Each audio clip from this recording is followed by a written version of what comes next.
सभी को आदाब, नमस्कार, सत श्री अकाल, जय हिंद, जय किसान। ये लाइव खास करके किसानों के लिए है और आप सभी भाइयों से रिक्वेस्ट है कि इस लाइव को शेयर ज़रूर कर दीजिएगा। अक्सर मैं अपनी लाइव को शेयर करने की बात नहीं कहता हूँ, लेकिन आज मैं अपनी लाइव को शेयर करने की बात कह रहा हूँ। इसलिए कह रहा हूँ कि इस वक्त अगर किसानों का साथ नहीं दिया गया, याद रखना, अगर इस वक्त किसानों का साथ नहीं दिया गया तो तुम्हारी ज़िंदगी बर्बाद और तबाह हो जाएगी। इसे कोई रोक नहीं सकता है, याद रखना। मैं सबसे पहले उन लोगों से बात करूंगा जो किसानों के विरोध में खड़े हैं, वहां पर धरने पे गए हैं, जो बीजेपी के दलाल धरने पे गए हैं। मैं उनसे बताना चाहता हूं कि तुम लोगों को चंद रुपये तुमको दलाली में दिए गए हैं ताकि तुम इस धरने को खत्म कर सको, गुंडई कर सको, मवाली बन सको, गुंडई कर सको। लेकिन तुम भूल गए हो कि ये चंद रुपए तुम्हें चंद दिन ही चल पाएंगे और उसके बाद ये चंद रुपए खत्म होने के बाद जब ये बिल पास कर लेगी सरकार, उसके बाद तुम्हारे बच्चे तक तुम्हें कोसेंगे, तुम्हें लात मारेंगे, तुम्हारे मुंह पे लात मारेंगे, क्योंकि तुम्हारी वजह से ये बिल पास होगा। जो लोग किसानों का विरोध कर रहे हैं, मैं उनसे बात करना चाहता हूं। राकेश टिकैत अकेला एक मर्द खड़ा है आज, अकेला एक मर्द खड़ा है आज। बाकी के जितने थे वो बिक गए, अपने अपने घर वापस चले गए, लेकिन एक अकेला मर्द खड़ा है पूरी सरकार से, पूरी सत्ता से लड़ने के लिए। जरूरी यह है कि उसका साथ दिया जाए।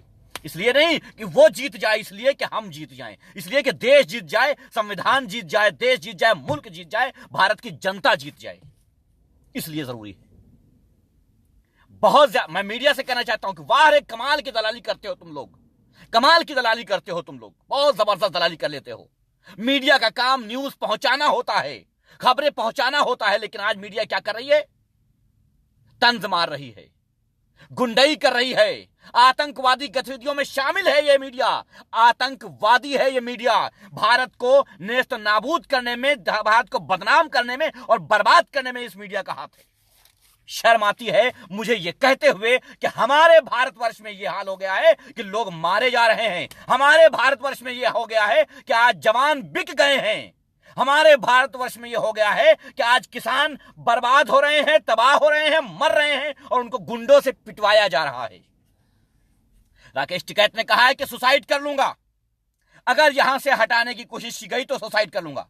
मैं जानना चाहता हूं नरेंद्र मोदी एंड कंपनी से, मैं जानना चाहता हूं भारतीय जनता पार्टी से कि आखिर क्यों इस बिल से तुम्हारा ऐसा क्या फायदा है कि इस देश में सुसाइड चाहते हो, इस देश में किसानों की मौतें चाहते हो? आखिर क्यों इस बिल पे अड़े हुए क्यों हो तुम? आखिर किसने तुम्हें खरीद रखा है? बताओ कि कितने में बिके हो। यही किसान 2-2 रुपए इकट्ठा करके तुम्हें दे देंगे पैसा। बताओ कितने में बिल वापस लेना है। नरेंद्र मोदी से मैं कह रहा हूं, बताओ कितने में ये मुल्क बेचा है तुमने। बताओ ये बिल पास करने के लिए कितने रुपए तुमको अंबानी अडानी ने दिए हैं। उतने रुपए किसान से ले लो, लेकिन ये बिल वापस कर लो। ये बिल इसलिए वापस कर लो क्योंकि ये किसानों की मौत की वजह बन रही है। इतने किसान मर चुके हैं, लेकिन कोई नहीं आया पूछने। एक झंडा फहरा देने पर लाल किले पर सबको रोना आ गया। कौन है लाल किला? किसने बनवाया लाल किला? किसका है लाल किला? गवर्नमेंट का है क्या? नहीं। शेयर कर देना मेरे भाइयों, दिल करेगा तो शेयर कर देना, ना दिल करेगा तो अपने अपने घरों में बैठ करके तमाशाई बनते रहना, और दिल करेगा तो शेयर कर लेना। इसलिए शेयर कर लेना ताकि लोगों तक बात पहुंचाए जो मुर्दा दिल हैं, जिनके जमीर मर चुके हैं, जो बिक चुके हैं, अपने माओ को बेचने वालों के कानों में आवाज पहुंच जाए। इसलिए जरूरी है। लाल किले पर झंडा फहराना गुनाह है, सजा मिलेगी। दो ना सनी देओल को सजा, उसके पारिवारिक रिश्ते हैं जिसने झंडा फहराया है, दो उसको। सब चाल। और जब लाल किला बेच रहे थे 5 साल के लिए डालमिया के हाथों, तब तुम्हारा कहां गया था जमीर? मर गया था। डालमिया के हाथों बेच चुके हो से अगर झंडा फहरा भी दिया गया तो क्या दिक्कत है? अगर झंडा अच्छा ठीक है, दिक्कत है ना, किसी की प्रॉपर्टी पर झंडा फहरा देना गुनाह है ना, भारत में जुर्म है ना, संविधान के खिलाफ है ना। बताओ, मस्जिदों पर जब भगवा कलर का झंडा लहराया था, भूल गए उसे? अदालत पे भगवा झंडा लहरा रहा था, भूल गए उसे? अरे दलालों, बंद करो दलाली, बंद करो अपनी दलाली। आंखें खोल के, कान खोल के सुन लो, देख लो क्या कर रहे हो तुम, क्या कर रहे हो। जब मस्जिदों पर झंडा लहराए थे तब मीडिया मर गई थी, ये अपनी मां की दलाली खाने चली गई थी ये मीडिया। इसको नहीं दिखा था? उन पे कार्रवाई क्यों नहीं हुई आज तक? मस्जिदों पर झंडा फहराने वालों के खिलाफ कार्रवाई क्यों नहीं हुई? अगर झंडा फहराना गुनाह है तो मुझे बताया जाए आखिर क्यों नहीं किया उनके ऊपर कार्रवाई? वो कोई बाप लगते थे या पार्टी के बहनों ही लगते थे? क्या लगते थे वो? क्या लगते थे जिनके खिलाफ कार्रवाई नहीं हुई है? और क्यों नहीं हुई है? अगर झंडा फहराना गुनाह है तो बताओ। और झंडा फहराया किसने? जिसने झंडा फहराया है लाल किले पर, जिसने झंडा फहराया है उसको सजा दो। किसने फहराया है? दीप सिद्धू ने। कौन है? नरेंद्र मोदी का खास आदमी है ये। उसके साथ हजारों फोटो हैं इसके। अमित शाह का खास आदमी है। सनी देओल के पारिवारिक रिश्ते हैं इसके साथ। तो फिर जुर्म किसानों का कैसे हो गया? और मैंने अपने लाइव में पहले कहा था ये बात, जब किसान चले थे तब मैंने अपने लाइव में कहा था किसान लाल किले पर पहुंच नहीं रहे हैं, पहुंचाए जा रहे हैं। इसलिए पहुंचाए जा रहे हैं ताकि बर्बाद किया जा सके, बदनाम किया जा सके किसानों को। इसलिए किया गया ये षड्यंत्र था नरेंद्र मोदी का, भारतीय जनता पार्टी का षड्यंत्र था कि इनको लाल किले तक ले जाओ, अपने गुंडे, मवाली, भड़वे, दलाल इनको में मिला दो, उसके बाद जाकर के इनके आंदोलन को बदनाम कर दो। आज जो लोग धरना खत्म करने की बात कर रहे हैं ना, आज जो धरने को हटाने गए हैं ना, देश के नागरिक है ना, बॉर्डर के आसपास रहने वाले क्षेत्रवासी है ना, मैं पूछना चाहता हूं कितने में बिके हो तुम? कितने में? और तुम्हारे बाप का हाईवे है, टैक्स कौन देता है इसका? हम भी देते हैं इसका टैक्स, और हम ये अप्रूवल देते हैं, हम ये परमिशन देते हैं कि उस हाईवे को जाम कर दो, बंद कर दो हाईवे को। हम भी टैक्स देते हैं, बराबर के टैक्स देते हैं। किसी एक के बाप की औकात नहीं है हाईवे बनाने का। ये हाईवे सरकार का नहीं है, ये देश के नागरिकों का है, और जो बैठे हैं वो देश के नागरिक हैं। हम टैक्स देते हैं, भारत सरकार चलाने के लिए हम टैक्स देते हैं। तो फिर भारत सरकार कोई फैसला ऐसा नहीं कर सकती है जो हमारे खिलाफ हो।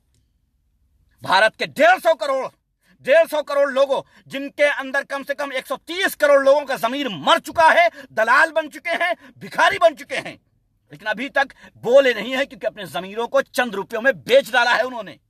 जो लोग धरने प्रदर्शन से वापस चले गए ये कह करके कि किसान यहाँ लाल किले पर झंडा फहराना गलत हो गया और हम ये नहीं चाहते थे ना, तो पकड़ के लाओ दीप सिद्धू को और करो कानून के हवाले उसको। क्यों नहीं करवाते हो? ये कहो ना साहब कि तुम्हारे घरों में गड्डियां पहुंच गई हैं, भारतीय जनता पार्टी की गड्डियां पहुंच गई हैं तुम्हारे घरों में, इसलिए देश को बेच रहे हो, अपनी मां को बेच रहे हो। कहते हो ना धरती हमारी मां है, जमीन हमारी मां है, खेत हमारा मां है। अरे भैया कहां है तुम्हारी मां? बेचा जा रहा है तुम्हारी मां को, अडानी अंबानी के हाथों बेचा जा रहा है। जाओ बचा लो, है औकात तुम्हारी तो जाओ बचा लो अपनी मां को। नहीं बचाओगे आज? जो दलाल भड़वे, याद रखें मैं बिल्कुल कोई जबान पे लगाम नहीं लगाऊंगा, क्योंकि देश में जो अराजकता का माहौल भारतीय जनता पार्टी ने क्रिएट किया है बहुत खराब है हमारे देश के लिए, ये बहुत खराब है। इसलिए हमारी जबान पे कंट्रोल आज नहीं होगा। कान खोल के इतनी बात सुन लेना। मां बहनों से चाहूंगा कि वो लोग आज दूर रहे मेरे लाइव से, क्योंकि आज मैं वो सब कुछ कहूंगा जो मुझे नहीं कहना चाहिए, जो मेरे जमीर में नहीं है, जो मेरी जबान में नहीं है, वो भी मैं बोल सकता हूं। क्योंकि मैं किसानों को सुसाइड करते हुए नहीं देख सकता हूं, मैं मरते हुए नहीं देख सकता हूं, मैं गरीबों को, मजलूमों को मरते हुए नहीं देख सकता हूं, मैं किसी की गुंडाई नहीं देख सकता हूं, मैं इन गुंडों का, मवालियों का इस तरह से दलाली करके किसी किसान को पीटना नहीं देख सकता हूं। कल रात में क्या हुआ? कल रात में गुंडे गए, मवाली गए, वहां पर मारपीट की किसानों के साथ। क्यों भाई? क्यों? आखिर पुलिस के, उसके सरकार के पास पुलिस, आर्मी, सीबीआई, सीआईडी, न जाने कितनी ऐसी जो है एजेंसियां हैं सरकार के पास जो सरकार के लिए काम करती हैं, देश के लिए नहीं करती हैं। याद रखना, मैं कह रहा हूं पुलिस वालों, मैं तुमसे कह रहा हूं, दिल करेगा तो मेरे खिलाफ फांसी का फंदा बना करके लाके मेरे गले में टांग देना। मैं कहना चाहता हूं भारत की पुलिस, भारत की सारी फोर्सें सिर्फ सरकार के लिए काम करती हैं, देश के लिए नहीं करती हैं। याद रखना इस बात को। मैं पूरे इन अल्फाजों का मैं खुद जिम्मेदार हूं, मैं एहतिशाम रिजवी इन अल्फाजों का जिम्मेदार हूं कि तुम लोग सरकार के लिए काम कर रहे हो, बिल्कुल देश के लिए नहीं कर रहे हो। अगर देश के लिए कर रहे होते तो किसानों पर लाठियां न भांजते। और क्या समझते हो, चंद लोग थे तुम लोग, इतने किसान गए, किसी को नुकसान नहीं पहुंचाया। हाँ, जो गुंडे, जो मवाली सरकार ने मिला दिए थे, उसमें जो गुंडे मवाली साथ में मिक्स कर दिए थे उस धरने प्रदर्शन के लिए, उन्होंने ये हथकंडे अपनाए हैं बर्बाद करने के लिए, इस आंदोलन को तबाह करने के लिए। ये किसान आंदोलन नहीं है, ये किसान आंदोलन नहीं। मीडिया कहती है ना ये किसान आंदोलन नहीं है, मैं भी उनसे मुत्तफिक हूं और मैं कह रहा हूं कि ये किसान आंदोलन नहीं है, ये देश में आजादी के लिए, देश को बचाने के लिए एक मुहिम है ये। भाई लाइव स्ट्रीमिंग में 7 लोग आप आए, 7 लोग या बिल्कुल लेंगे नोबल भाई, बिल्कुल लेंगे। आपका कैमरा शो नहीं कर रहा, ब्लॉक, डिलीट, पिन 3 ऑप्शन है बॉस। आप एक बार बाहर जाकर के फिर से वापस आइए। बाहर है मेरे देशवासियों, तुम लोगों ने जो काम किया है ना, आज मैं हर उस इंसान से कहता हूं जो भाजपा को वोट दिया था, बहुत सही किया तुमने। मुसलमानों को बर्बाद कर लिया ना तुमने, मुसलमानों को तबाह कर लिया ना तुमने, मुसलमानों को देश से निकाल दिया ना तुमने। अब झेलो अब तुम। यही लोग वोट दे रहे थे ना भारतीय जनता पार्टी को। मैं तंज नहीं मार रहा हूं, मुझे गुस्सा आ रहा है, मैं इसलिए कह रहा हूं। यही लोग वोट कर रहे थे ना मुसलमानों को बर्बाद करने के लिए। नरेंद्र मोदी को लाना जरूरी हो गया था ना, सत्ता में लाना उनको जरूरी था ना, क्योंकि आपको मुसलमानों को बर्बाद करना था। आज बताओ कौन बर्बाद है। मैं एक बात बता देना चाहता हूं, बहुत अच्छे से समझ लेना। मुसलमान पंचर जोड़ के खा लेगा, मगर तुम क्या करोगे? कभी सोचा है? देश, असल में देश से मोहब्बत नहीं। अगर देश से मोहब्बत होती ना तो फिर ये हरकतें ना होती देश में जो हो रही हैं। देश से मोहब्बत नहीं रही है तुम लोगों को मुसलमानों से नफरत के चक्कर में सब कुछ बर्बाद कर दिया है, तबाह कर दिया है, मिटा दिया है। आज अगर राकेश टिकैत सुसाइड कर लें, जैसा कि उन्होंने कहा है, फंदा लटका करके कहा है कि ये फंदा लटक रहा है, मैं सुसाइड कर लूंगा अगर किसी ने मुझे जबरदस्ती हटाने की कोशिश की। मैं जानना चाहता हूं सारे भारतवासियों से, अगर एक आदमी अगर सुसाइड कर लेता है, किसान आंदोलन का नेता जो है, या किसान आंदोलन को जो चला रहा है, या किसान की एक रीढ़ की हड्डी जो है, अगर वो सुसाइड कर लेता है, उसके बाद देश में किसानों के आत्महत्याओं की खबरें आने लगती हैं, क्या करोगे तुम? क्या करोगे? इस देश को क्या बनाना चाहते हो? इस देश को आत्महत्या का एक केंद्र बनाना चाह रहे हो क्या? क्या कहना चाह रहे हो दुनिया से? क्या बताना चाह रहे हो? आखिर मैं जानना चाहता हूं कि इस बिल में ऐसा है क्या जो नरेंद्र मोदी हटाना नहीं चाह रहा है इसको। मैं जानना चाहता हूं सरकार को ऐसा कौन सा फायदा है जो इस बिल को हटाना नहीं है, क्यों नहीं हटाना है? चलिए छोड़िए, किसान समझ नहीं पा रहे हैं, नॉलेज नहीं है, ये है वो है, सब कुछ मान लिया तुम्हारी बातें, दुनिया की हर बात तुम्हारी मान लिया कि किसान नहीं समझ पाए इस कानून को, मान लिया कि हम लोग गधे हैं, नहीं समझ पाए इस कानून को। मगर हम ये जानना चाहते हैं कि आखिर जबरदस्ती क्यों किया जा रहा है? कोई कानून जबरदस्ती लागू क्यों किया जा रहा है? क्या वजह है जबरदस्ती कानून लागू करने की? बलात्कार पर कानून क्यों नहीं ला रही है सरकार? आखिर बलात्कार पर कानून लाने से डर क्यों रही है सरकार? आखिर बलात्कारियों को फांसी के फंदे पर लटकाने से भाग क्यों रही है सरकार? क्योंकि सरकार खुद बलात्कारी है। इसलिए सरकार खुद बलात्कारी है। सरकार में मौजूद बहुत ज्यादा लोग, कम से कम 60% लोग बलात्कारी हैं। अगर सरकार ये कानून लगा दे, कानून ले आवे, तो हर पार्टी के 60% लोग फांसी के तख्ते पर लटक जाएंगे। इसलिए, सिर्फ इसलिए नहीं इनको कानून के हवाले किया जा रहा है, इसलिए कानून नहीं पास किया जा रहा बलात्कार के खिलाफ। किसकी बहन बेटियों के बलात्कार होते हैं? अरे शर्म करो मेरे भारतवासियों, थू, शर्म करो तुम लोग, शर्म करो। तुम्हारे खिलाफ कानून लाए जाते हैं लगातार, और तुम लोग क्या कहते हो साहब? क्या कहते हो साहब? अच्छा है इस बार मुसलमान मारे जाएंगे, अच्छा है इस बार किसान मारे जाएंगे, अच्छा है अब की बार ये मारे जाएंगे। कभी सोचा है तुम्हारी बहन बेटी के बलात्कार जब होते हैं तो क्या होता है? कभी पूछा है? कभी जाना है? जो उस भाई से कभी पूछा है? कभी उस माँ से पूछा है जिसकी बेटी का बलात्कार हो जाता है? कभी उस भाई से पूछा है जिसकी बहन का बलात्कार हो जाता है? कभी सोचा है इसके खिलाफ कानून क्यों नहीं आता है? अरे बैठो धरने पे जाकर के ना। अगर एक बाप के औलाद हैं धरना हटाने वाले जो आज गए हैं ना, जो धरना हटाने के लिए आज मुहिम छेड़ के आए हैं कि बॉर्डर खाली करो, अगर एक बाप की औलाद हो तो बैठे रहो वहीं और कहो कि ये कानून हटाने के साथ साथ बलात्कार के खिलाफ कानून लेके आओ। अगर एक बाप की औलाद हो तो लेके आओ कानून। नहीं लाओगे, तुम लोग कह नहीं सकते हो कि बलात्कार के खिलाफ कानून लाओ, क्योंकि तुम लोग बलात्कारी हो। तुम लोग बलात्कारी हो। देश में बलात्कार करने वाले तुम ही लोग हो जो आज नहीं चाहते हो कि कानून लागू हो। किसानों के खिलाफ कानून में ऐसा क्या है? मैं सिर्फ ये जानना चाहता हूं, सरकार मुझे ये बता दे, कोई दलाल, कोई भड़वा ये मुझे बता दे कि आखिर ऐसा क्या है इस कानून में जो सरकार जबरदस्ती लागू करना चाहती है। इतनी मौतें हुई हैं, 100 के करीब मौतें हो चुकी हैं अब तक ना किसानों की, इसी धरने की वजह से। आखिर 100 मौतों के बाद भी खामोश क्यों हो? आखिर 100 मौतों के बाद भी वो किसान का बेटा, वो गरीब का बेटा, वो बूढ़ी माँ का बेटा जिसकी माँ बर्तन मांज करके उसको प्रधानमंत्री बनाई है, कहां मर गया है वो आज? वो किसकी दलाली कर रहा है? वो किसकी दलाली कर रहा है किसानों के लिए? ये कानून वापस क्यों नहीं ले रहा है? क्यों नहीं कह रहा है कि ये कानून वापस ले लेंगे क्योंकि हमको किसानों की मौत नहीं चाहिए? क्यों गुंडे भेज रहा है? क्यों अपने मवाली भेज रहा है? कपिल मिश्रा जैसे आतंकी क्यों आखिर खुले छोड़े रखे उसने? कपिल गुर्जर जैसे, कपिल मिश्रा जैसे ये आतंकी, दीप सिद्धू जैसे ये आतंकी क्यों छोड़ रखे हैं उसने खुलेआम? भैया खाकी वर्दी पहन लिया और हम देशभक्तों के झूठे हो तुम लोग। खाकी वर्दी पहन के कोई देशभक्त नहीं होता है। पैसे के लिए पहनते हो तुम लोग खाकी वर्दी। मैं पुलिस से कहना चाहता हूं, पैसे के लिए पहनते हो। देश की कोई परवाह नहीं तुमको। देश की परवाह होती तो खाकी वर्दी का मान रखते, उसका सम्मान रखते। तुमने देश में खाकी वर्दी का देश में सम्मान नहीं रखा है। दरअसल सच तो यह है कि तुमने खाकी वर्दी पैसे के लिए, रिश्वतखोरी के लिए पहन रखी है। जरूरी नहीं है खाकी वर्दी पहनना, याद रखना इस बात को। हाँ, वीडियो रोकी जाएगी, बिल्कुल रिपोर्ट होगी भाई, रिपोर्ट होगी, बिल्कुल रिपोर्ट होगी, क्योंकि उन भड़वों को बुरा लग रहा होगा जो आज सरकार की दलाली खा रहे हैं। उन भड़वों को बुरा लग रहा होगा जो सरकार की गुलामी कर रहे हैं, जो बिक गए हैं। चंद पैसों में अपनी भारत माता को बेच दिया है, अपनी धरती माँ को बेच दिया है, अपनी जमीन को बेच दिया। मैंने तो सुना था कि किसान जो होता है उसकी माँ उसकी धरती होती है, उसकी जमीन होती है, उसकी खेती उसकी माँ होती है। आज अंबानी और अडानी के हाथ उसकी माँ को क्यों बेच रहे हो साहब? आज किसी की माँ को बेचने का पावर तुमको किसने दिया है? किसने दिया है कि किसी की माँ को बेच दो?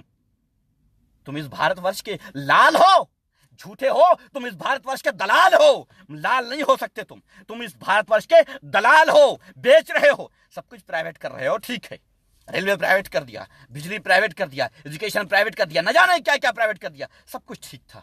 लेकिन किसी की माँ किसी के हाथों बेच दो, ये कोई बच्चा बर्दाश्त नहीं कर सकता। ये वही बच्चा बर्दाश्त कर सकता है जिसको अपनी माँ से ज्यादा दौलत पे घमंड होगा, दौलत की लालच होगी। वही बेटा अपनी माँ को दौलत के हाथों बेच सकता है।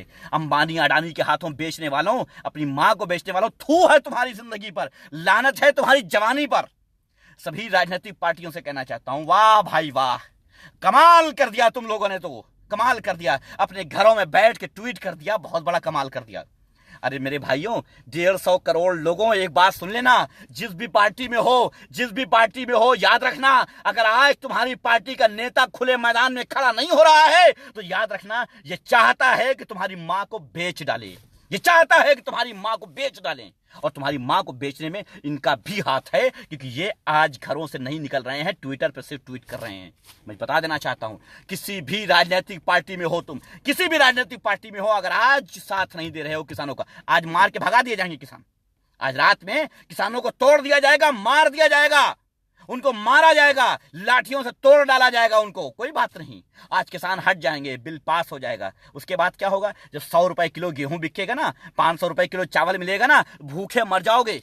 अपने बच्चे से बड़ा प्यार करते हो ना, हर बाप अपने बच्चे से बड़ा प्यार करता है ना। अपने बच्चे को खिलाने के लिए पैसा नहीं बचेगा। ये मत सोचना कि आज लग्जरी कार में घूम रहे हो तो कल भी ये रहेगी तुम्हारे पास। फकीर होने में चंद मिनट लगते हैं और तुम लोग फकीर इतनी जल्दी हो जाओगे कि दुनिया देखेगी। भारत इतनी जल्दी बिक जाएगा कि दुनिया देखेगी। बिक गया है, बचा क्या है भारत में? भारत का बचा क्या है? भारत में भारत का, अरे लाल किला, जिसके चक्कर में मीडिया परेशान है, दलाल परेशान है, भड़वे भड़वागिरी कर रहे हैं, वो भी तो बिका हुआ है ना। 5 साल के लिए डालमिया का है, वो तुम्हारा तो नहीं है, सरकार का तो नहीं है, डालमिया का है वो। क्यों भाई, तुम्हारे पास है क्या? है क्या गुरूर और घमंड के? इसके सिवा कुछ नहीं है। याद रखना मेरे भारतवासियों, आज की रात किसानों के लिए खास नहीं है, आज की रात देशवासियों के लिए खास है। मार के भगा दिए जाएंगे किसान, लाठियों से पीट डाला जाएगा उन किसानों को। उसके बाद क्या होगा? बिल को पास कर लिया जाएगा। बिल को पास करने के बाद तुम लोगों की ऐसी की तैसी हो जाएगी, बर्बाद हो जाओगे, तबाह हो जाओगे, भीख मांगोगे कटोरा लेकर के। और सबसे बड़ी बात है, तुम जिस भी धर्म के हो, जिस भी मजहब के हो, जुल्म को बर्दाश्त करना तुम्हारे यहाँ क्या कहते हैं? तुम्हारे धर्म में, तुम्हारे मजहब में क्या जुल्म को बर्दाश्त करना सिखाया गया है? ये कहा गया है कि जुल्म को बर्दाश्त कर लो? क्या कहा गया है कि जुल्म जो कर रहा है उसके साथ खड़े हो जाओ?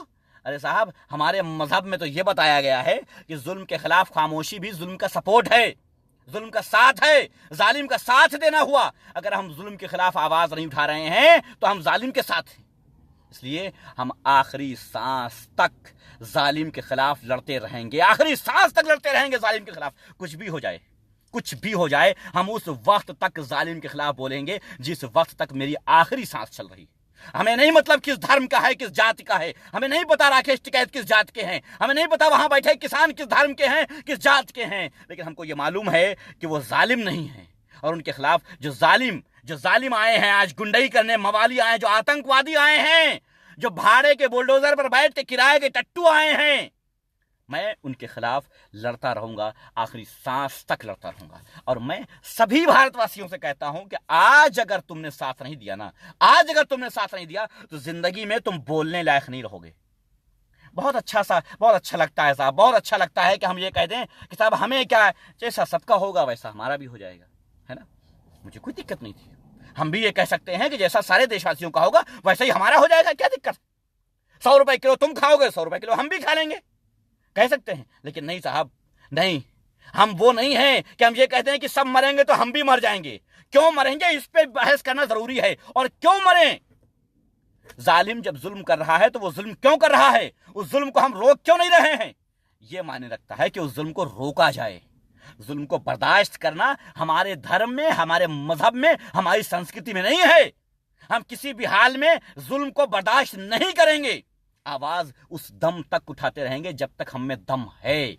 दलाल हैं वो लोग, अपनी माओ को बेचने वाले हैं वो लोग जो आज किसान बिल के सपोर्ट में खड़े हो रहे हैं, अपनी जमीन का सौदा कर रहे हैं। और जमीन को मां कहते हो ना, सीधी सी बात है, जमीन को मां कहते हो ना, तो फिर कैसे आखिर कैसे अपनी मां का सौदा कर रहे हो अंबानी के हाथों, अपनी मां का सौदा कैसे कर रहे हो अडानी के हाथों, बताओ मुझे, कैसे बेच सकते हो अपनी मां को, हैं? यार एक बात जानना चाहता हूं इस देशवासियों से, धर्म के नाम पे तुम लोग मर मिटने वाले हो ना? धर्म के बारे में नॉलेज है तुम लोगों को? 5% नॉलेज नहीं तुम लोगों को धर्म के बारे में, 5% नॉलेज नहीं तुम लोगों को धर्म के बारे में। अगर धर्म के बारे में नॉलेज होता ना तो जालिम के खिलाफ खड़े होते, जालिम के साथ ना खड़े होते, मजलूम के साथ खड़े होते। जिस तरीके से वहां पर नौटंकी चल रही है पुलिस प्रशासन और गुंडों की, मवालियों की, जैसे कपिल मिश्रा नामक एक आतंकवादी ने कहा था कि 30 को हम जो है निकालेंगे, धरना देंगे। दिखा देता हूं, वीडियो पड़ी होगी। जैसे कहा था 30 को हम झंडा यात्रा निकालेंगे, तिरंगा यात्रा निकालोगे। तिरंगे का मान जानते हो, तिरंगे का सम्मान जानते हो? तिरंगा कब आया, कैसे आया, क्यों आया पता है? रंगों का चयन किसने किया मालूम है? नहीं साहब, क्या मालूम है तुमको, सिवाय इसके कि तुम आतंकी हो। सच तो यह है कि तुम आतंकी हो, किसी भी हाल में इस देश को बर्बाद करने का तुम्हें ठेका ले रखा है। तुम सरकार के किराए के टट्टू हो। सुन लो, शायद तुम लोगों का काम आ जाए, शायद तुम लोगों का जमीन जिंदा हो जाए। और उसके बाद वो दलाल भड़वा अमीश देवगन कहता है कि बेआबरू हो के निकले हो, रो रो के निकले हो।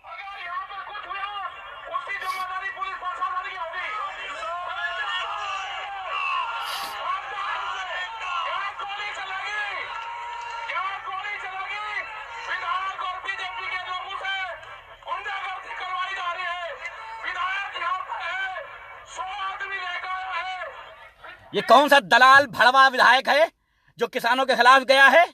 और किस गधों ने इसको वोट दिया था? कौन गधे हैं जो इनको वोट करते हैं?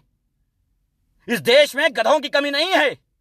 ये गधे हैं जो ऐसे विधायकों को वोट करते हैं जो 100 गुंडे लेकर के पहुंच जाते हैं। शाहीन बाग का माहौल देखा था ना, मैंने लाइव टेलीकास्ट में दिखाया, जैसे आज दिखाया है। लाइव टेलीकास्ट में मैंने दिखाया था कि एक राकेश त्यागी नामक आतंकवादी 100 गुंडे लेकर के, 100 आतंकवादी लेकर के, हथियार बंद आतंकवादी लेकर के निकला है दिल्ली। दिखाया था ना मैंने लाइव में। क्या हुआ था वहां पर, भूल गए क्या? जो कुछ मैंने कहा था एक एक शब्द सही निकला था। शाहीन बाग धरने में एक एक शब्द सही निकला था। और आज मैं फिर कहता हूं, जो मैं कह रहा हूं ना, एक एक शब्द स्टाम्प पेपर पर टाइप करके रख लेना।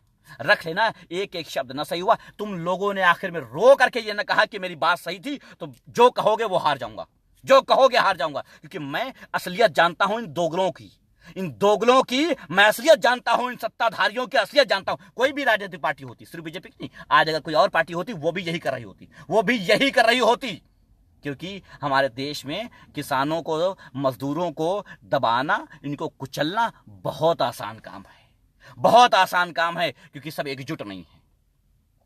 एक ताकत बनी थी, लेकिन कुछ दलाल उसमें बिक गए। कुछ दलालों ने गड्डियां ले ली मोटी मोटी और चले गए अपने घरों को और बोले साहब नहीं, हम तो बड़े आहत हुए हैं। अच्छा, आज लाल किले पर अगर सिखों ने अपना झंडा फहरा दिया तो आहत हो गए तुम, बड़े आहत हो गए भड़वों, दलालों, झूठों, मक्कारों। जब अदालत पे जाकर के जो भगवा कलर का झंडा लहराया गया था तब तुम्हारा जमीर मर गया था तुम्हारा जमीर। तब तुम्हें आहत नहीं हुए थे, तो तुम्हारी भावना आहत नहीं हुई थी। जब मस्जिदों पर भगवा कलर का झंडा आतंकी लहरा रहे थे तो तुम्हारा जमीर कहां गया था? मर गए थे उस वक्त, मर गए थे। या जमीर को अपने बेच डाला था। अपनी माओ को बेचने वालों, धरती माता है ना तुम्हारी, अपनी माओ को बेचने वालों, तब कहां थे तुम्हारा जमीर? जब मस्जिद पर भगवा लहरा रहा था तब तुम्हारा जमीर जिंदा नहीं था, तब तुम्हारी भावना आहत नहीं हुई थी। लाल किला कौन सा किसी का पुश्तैनी है? कौन सा धार्मिक स्थल है? वो कौन सी अदालत है जिसके ऊपर दिक्कत हो गई? अदालत के ऊपर भगवा लहरा दिया था तब तो जमीर जिंदा ना हुआ तुम्हारा। तब क्यों नहीं बोले थे कि भाई साहब ये गलत हुआ है और हम बड़े आहत हुए हैं और साहब हम इसके खिलाफ धरना देंगे और इसके खिलाफ हम कार्रवाई करवाएंगे? कहां मर गए थे तुम सब के सब? अरे यार, मैं तो सोचता हूं कभी कभी कि हमारे देश से ज्यादा दोगले किसी देश में पाए नहीं जाते हैं। हमारे देश से ज्यादा दोगले किसी मुल्क में नहीं पाए जाते हैं। सबसे ज्यादा दोगले हमारे मुल्क में पाए जाते हैं, सबसे ज्यादा दोगले। मुझे बताओ, संविधान का रोना रोने वालों, संविधान, हाय संविधान, हमारा संविधान, अच्छा तुम्हारा संविधान। अदालत में जब जाकर के भगवा झंडा लहरा दिया गया था, कहां मर गए थे तुम उस वक्त? कहां मर गए थे? किसकी दलाली खाने बैठ गए थे जाकर के उस वक्त? किसकी दलाली खा रहे थे जाकर के तुम उस वक्त? बताओ मुझे, क्यों नहीं आए धरने पर? कपिल मिश्रा नामक आतंकी या जितने भी हैं, ये जितने भी दलाल हैं, जितने भी भड़वे हैं, ये कहां मर गए थे? क्यों नहीं बोले थे उस वक्त? उस वक्त तुम नहीं बोल सकते थे क्योंकि वो झंडा भगवा कलर का था, वो झंडा तुम्हारे धर्म का था, इसलिए नहीं बोले हो। मैं यार दो टूक कहने वाला आदमी हूं। जिस हिंदू को बुरा लगता है, जो करना है भाई करना, सीधी बात है, सीधी बात है। मैं तो दो टूक बोलूंगा। अदालत पे जब भगवा कलर का झंडा लहराया गया उस वक्त तुमने आह न की क्योंकि वो झंडा तुम्हारे धर्म का था। मस्जिद पर जब भगवा लहराया गया तुमने आह न की क्योंकि वो तुम्हारे धर्म का झंडा था। बाबरी मस्जिद को जब तोड़ा गया तब तुमने आह न की क्योंकि वहां भी तुम्हारे धर्म का झंडा था। तुमने आह तब की है जब तुम्हारे धर्म का झंडा नहीं है। लाल किले पर झंडा फहराने पे तुम्हारी आह इसलिए निकली है क्योंकि वहां पर तुम्हारे धर्म का झंडा नहीं था, वरना वहां भी तुम खामोश रहते। तुमने सोच लिया है कि मरने वाला कोई भी हो, मारने वाला कौन है ये देखना जरूरी है। अगर मारने वाला हमारे धर्म का है तो कोई बात नहीं है, और अगर मारने वाला किसी और धर्म का है तो हम सब उसके खिलाफ खड़े हो जाएंगे। इस तरह से देश नहीं चलता है साहब, इस तरह से दुनिया नहीं चलती है साहब, इस तरह से दुनिया नहीं चलती है, इस तरह से धर्म नहीं चलता है, इस तरह से इंसानियत नहीं चलती है। मैं आहत नहीं हूं, आज के माहौल से मैं आहत नहीं हूं। मैं 2015 से लेकर के आज तक यही समझाता आया हूं इस सरकार के खिलाफ, और 2011 से मैं शुरू से समझाता आया हूं सबको। लेकिन 2015 के बाद से मैं लगातार हर भारतवासी को यही सपने दिखाता आया हूं जो आज आपके सपने साकार हो रहे हैं। मैं यही बताते आया हूं कि होना है, ये तय है, लिख लो, होना है। और एक बात आज फिर सुन लो, जो लोग अभी भी सरकार के साथ खड़े हैं ना, जो अभी भी किसानों के विरोध में खड़े हैं ना, उनका भी नंबर आने वाला है, उनका भी नंबर आने वाला है। नेक्स्ट कानून जो लागू होगा वो उनके लिए होगा। एक एक को मारा जाएगा, एक एक को चुन चुन के बर्बाद और तबाह किया जाएगा। मुसलमानों के खिलाफ जब कानून आया था तो यही लोग थे जो आज रो रहे हैं, यही लोग थे कि हाँ में हाँ भर रहे थे। लठ बजाओ दिल्ली पुलिस, तुम लठ बजाओ, यही लोग कह रहे थे ना। अब बजाया लठ, आज लठ बजेगी। मैं तंज नहीं कर रहा हूं, मैं सपोर्ट नहीं कर रहा हूं, लेकिन मैं सिर्फ इतना कह रहा हूं कि अगर तुम उस दिन जाग गए होते तो आज ये दिन न देखना पड़ता, और आज अगर जाग जाओगे तो कल ये दिन नहीं देखना पड़ेगा। लेकिन अगर आज नहीं जागे तो कल फिर यही हाल होगा। शब्द नहीं मिल रहे हैं कहने के लिए कि मैं अपने देशवासियों को कहूं क्या, मैं अपने देशवासियों से बात क्या करूं। लेकिन एक बात याद रखना, आज किसानों की हार सिर्फ किसानों की हार नहीं होगी, तुम्हारी नस्लों की हार होगी, तुम्हारी नस्लों की हार होगी। और इसमें सबसे ज्यादा नुकसान, मैं दो टूक बोलने वाला आदमी हूं, सीधी बात, नो बकवास नीचे लिखी हुई है, देखे ना। इसमें सबसे ज्यादा नुकसान हिंदू का होगा। बहुत दो टूक भावना भड़काना है, ये है वो है, दुनिया की बातें करना है, मेरे खिलाफ कर लो, लेकिन सबसे ज्यादा नुकसान हिंदू धर्म का होगा। याद रखना हिंदू भाइयों, सबसे ज्यादा नुकसान तुम्हारा होगा, इसमें याद रखना इस बात को। मैं बता देता हूं, लॉजिक भी बता दूंगा। जब दिल करे मुझे बोल देना, एक पोस्ट कर देना, मैं लॉजिक भी बता दूंगा कि सबसे ज्यादा नुकसान तुम्हारा कैसा होगा। अभी नहीं बताऊंगा, तब बताऊंगा जब पूछोगे तुम्हारा नुकसान कैसे होने वाला है। याद रखना, इस सरकार को क्या समझते हो कि हितैषी है तुम्हारी? इस सरकार को क्या समझते हो तुम्हारी खासम खास है? नहीं साहब, झूठ है, झूठ है। ये सरकार सिर्फ अंबानी और अडानी की खास है और किसी की नहीं है। गुजरातियों की, गुजरात के लोगों की नहीं, गुजरात के बिजनेसमैनों की खास है। शेयर कर देना भाइयों, अगर दिल करेगा तो एक एक शेयर कर देना, वरना कोई खास बात नहीं है। आप लोग जैसे मुर्दा दिल हो, मुर्दा दिल रहो, मुर्दा जमीर रहो, कोई दिक्कत की बात नहीं है। आप लोग वो अगर एक शेयर करने में दिक्कत होती है, मेरे लिए नहीं, एहतिशाम रिजवी का चेहरा पूरे दुनिया में जाए ये फर्क नहीं पड़ता है, लेकिन मेरे अल्फाज दुनिया में जाए ये जरूरी है, ये जमीर जिंदा हो जाए ये जरूरी है, क्योंकि रिपोर्ट करने वाले अपने काम में लगे हुए हैं। अचानक से वीडियो रुक जा रही है, रिज्यूम करना पड़ रहा है। इसलिए फिर कह रहा हूं कि अगर शेयर करोगे तो ठीक रहेगा, लोगों तक बात पहुंच जाएगी। वरना अगर कल किसान आत्महत्या शुरू कर देते हैं, आज रात से अगर आत्महत्याओं का दौर किसानों का शुरू हो जाता है, तो ये कोरोना से बड़ी बीमारी होगी, कोरोना से बड़ी बीमारी होगी। और याद रखना, तुम्हारी आंखों से आंसू नहीं निकलेंगे, तुम्हारी आंखों से आंसू नहीं निकलेंगे जब ये किसानों की मौतें होने लग जाएंगी। सुसाइड की बात छोड़ो साहब, अगर ये बिल पास भी हो जाए ना और सुसाइड भी ना करे कोई, उसके बाद भी इस बिल की वजह से जितनी मौतें होंगी ना, तमाशा बन जाओगे, तमाशा। याद रखना, तमाशा बन जाओगे। इस देश में सिर्फ मौतें ही मौतें देखने को मिलेंगी। मैं सिर्फ गुस्से में नहीं हूं, बल्कि मैं दुखी भी हूं अपने मुल्क की बर्बादी से। मुझे दुख भी है, मुझे अफसोस भी है अपने मुल्क की बर्बादी से। मुझे इस बात का अफसोस है कि हम उस मुल्क के वासी थे जिस मुल्क में एकता हमारी ताकत हुआ करती थी। आज हम उस मुल्क के वासी हैं जिस मुल्क में एकता नाम की कोई चीज नहीं रह गई है। जवान के खिलाफ किसान को, किसान के खिलाफ जवान को बिठाया गया है, हिंदू के खिलाफ मुसलमान को बिठाया गया है। कमाल है, हमारा मुल्क बर्बादी और तबाही की ओर इतनी स्पीड में चल चुका है कि कोई भी ब्रेकर आने पर यह उलट सकता है, बर्बाद हो सकता है, तबाह हो सकता है। हर दिन यही बताते बताते थक, कभी कभी छोड़ देता हूं, बोलना छोड़ देता हूं, क्योंकि बोलने से सिर्फ मेरा नुकसान हुआ है, मेरा फायदा नहीं हुआ। याद रखना मेरे दोस्तों, मेरा सिर्फ नुकसान हुआ है तुमको समझाने से, मेरा फायदा नहीं हुआ है आज तक। और ना मुझे अपना चेहरा दिखाने का कोई खास क्रेज है, मुझे कोई चाहत भी नहीं है कि मैं लाइव आऊं और हजारों लोग मेरे साथ जुड़े और मेरी बातें सुने, कोई जरूरत नहीं है सुनने की। मगर दुख होता है तो कहना पड़ता है, बर्बादी होती है तो कहना, क्योंकि इस मुल्क के सिर्फ हम वासी नहीं हैं, बल्कि यह मुल्क हमारा है। यह मुल्क, और यह मुल्क हमारा है कैसे है?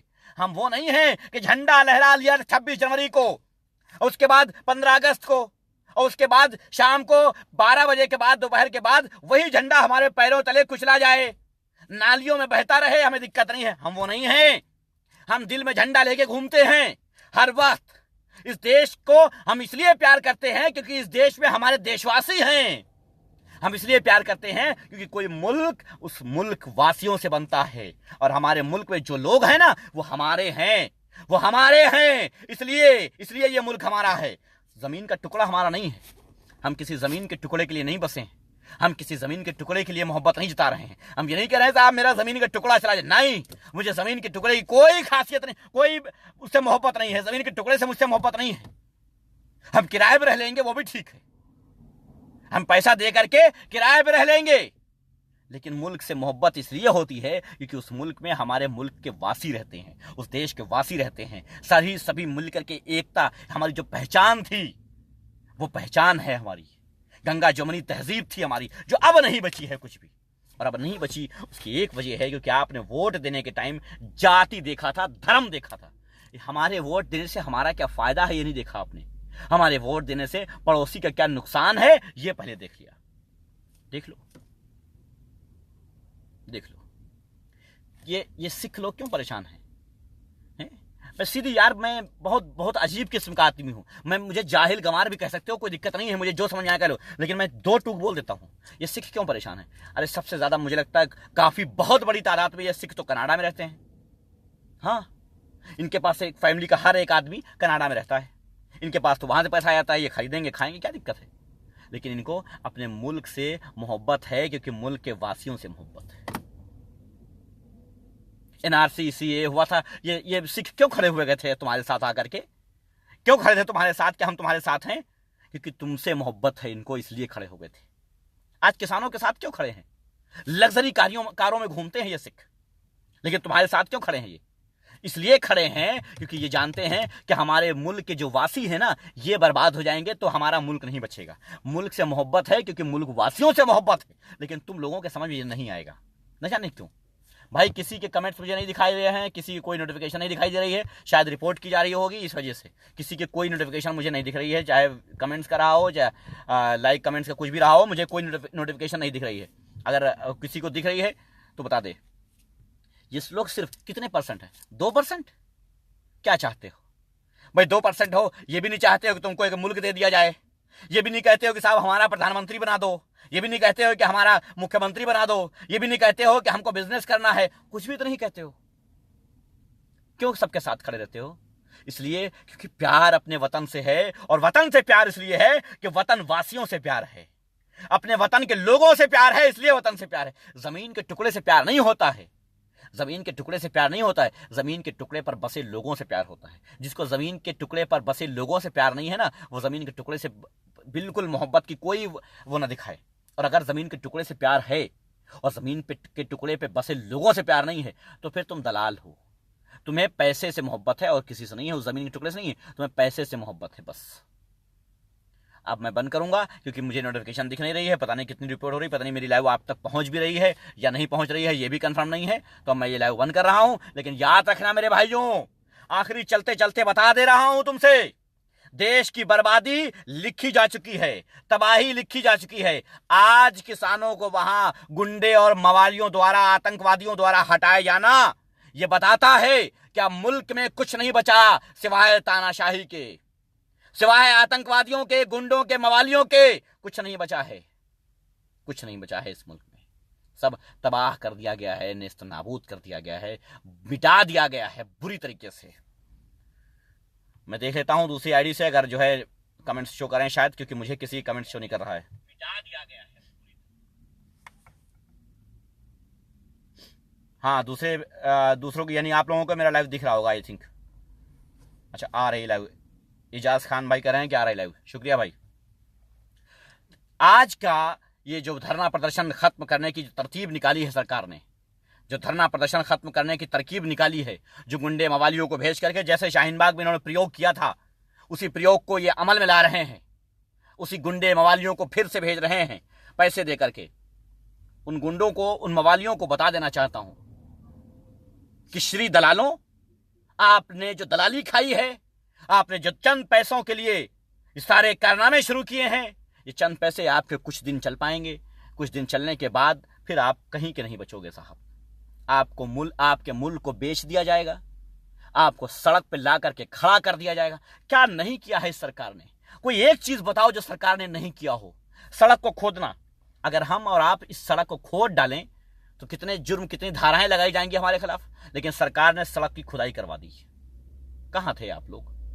क्यों नहीं पूछा आप लोगों ने कि हमारे दिए हुए टैक्स के पैसे से जो सड़कें बनी थी, आज उनकी खुदाई सरकार खुद क्यों करवा रही है? किसान भूखा मर रहा है, प्यासा मर रहा है, लेकिन पानी किसानों के ऊपर से फेंका जा रहा है। फसलें सूख रही हैं, सूखा पड़ रहा है, पानी नहीं मिल रहा है, लेकिन सड़कों पे पानी बहाया जा रहा है।